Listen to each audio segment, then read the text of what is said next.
इस कविता का उद्देश्य केवल ज्ञान की मिठास के साथ जीवन को थोड़ा हल्का फुल्का बनाना है। यह किसी की भावनाओं को आहत करने के लिए नहीं लिखी गई है। अगर आप और सोचने के लिए तैयार हैं तो आइए इस मज़ेदार सफ़र पर निकलते हैं। अरे कहाँ चले भैया? अरे भैया कहाँ चले? बिना बताए यूं खिसक लिए। घर की देहरी लांघते ही नई दुनिया में फिसल लिए। हम बैठे थे यहीं पुराने मकान में तुमको ढूंढते, और तुम नए मकान में आराम से पैर पसार लिए। कहते हो मकान पुराना, अब बदला जमाना। भाई ऐसी भी क्या जल्दी? ये कौन सा है ठिकाना?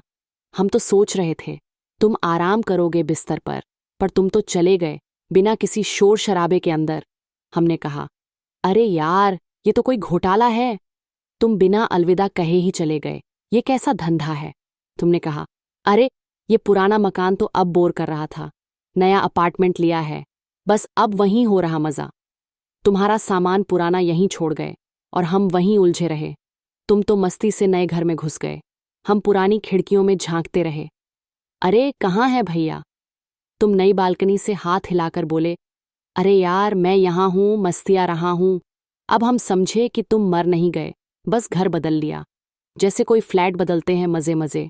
हम सोच रहे थे बेचारे चले गए, पर असल में तुम नाच रहे हो, नई छत के नीचे मजे कर रहे। अब ये समझ आ गया, ये तो एक मकान से दूसरे में शिफ्ट करने का खेल है। तुम मस्त नज़ारों में खोए हो और हम यहाँ पुरानी गली में भूले पड़े हैं। मौत तो नहीं, ये तो नई शुरुआत है। पुराने कपड़े बदलकर बस नई पोशाक है। तुम पुरानी गली में दिखते नहीं, इसका मतलब ये नहीं कि कहानी खत्म हो गई। भाई तुमने सिखाया हमें एक ज्ञान की बात, चेतना न शरीर है न दिल दिमाग की रात।